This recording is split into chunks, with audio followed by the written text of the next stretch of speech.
সব মিলিয়ে অসাধারণ একটা ফিল নিচ্ছি। ভিউটা দেখুন, মানে ভিউটা দেখুন, জাস্ট চাচাকে দেখুন যা ফিরলো। আসসালামু আলাইকুম, সবাই কেমন আছেন? আশা করি সবাই ভালো আছেন। আমি এখন আছি সেই আমাদের পদ্মা নদীর পাড়ে। আর আজকে এমন একটা ভিউ যেটা শুধু আপনারা দেখবেন আর ফিল নেবেন। মানে ভিউটা দেখুন, জাস্ট এই নদীর ভিউটা এত সুন্দর, যেটা দেখে আমি নেমে গিয়েছি।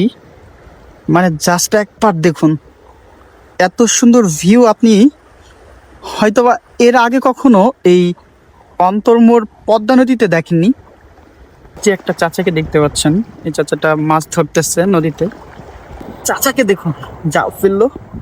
ও মাই, সুন্দর একটা দৃশ্য। মানে পদ্মা নদীতে এমন ঢেউ আগে কখনো দেখা হয় নাই আমার।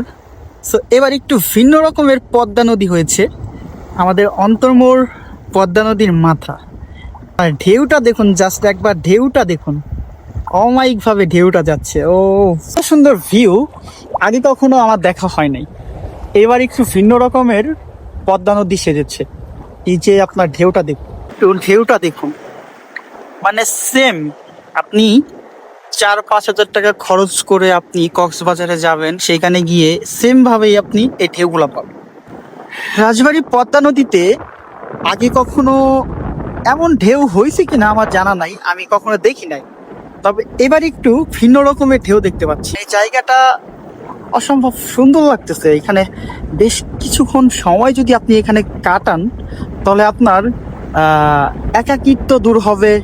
তারপর হচ্ছে আপনার মনের একটা অশান্তি, সেটাও দূর হবে। মানে এই সুন্দর প্লেসে যদি আপনি একটু ঘোরাঘুরি করেন, সো সব মিলিয়ে অসাধারণ একটা ফিল নিচ্ছি। আপনারা চাইলে আসতে পারেন এখানে। এখানে এসে আপনারা পদ্মা নদীর ফিল নিতে পারেন। এই যে এত সুন্দর ঢেউ, প্রাকৃতিক বাতাস, এইদিকে সমসম মেঘ, সব মিলিয়ে অসাধারণ ভিউ। মানে এই দৃশ্যগুলো আপনি কোটি টাকা দিয়েও কিনতে পারবেন না, এত সুন্দর ভিউ এবং কক্সবাজারের ফিল। সো আপনারা এসে ঘুরে যেতে পারেন। আর এটার লোকেশন হচ্ছে অন্তর্মোড়। রাজবাড়ী থেকে কিংবা গলন্দর থেকে অন্তর্মোড় বললেই সবাই চিনে। ধন্যবাদ সবাইকে অসংখ্য।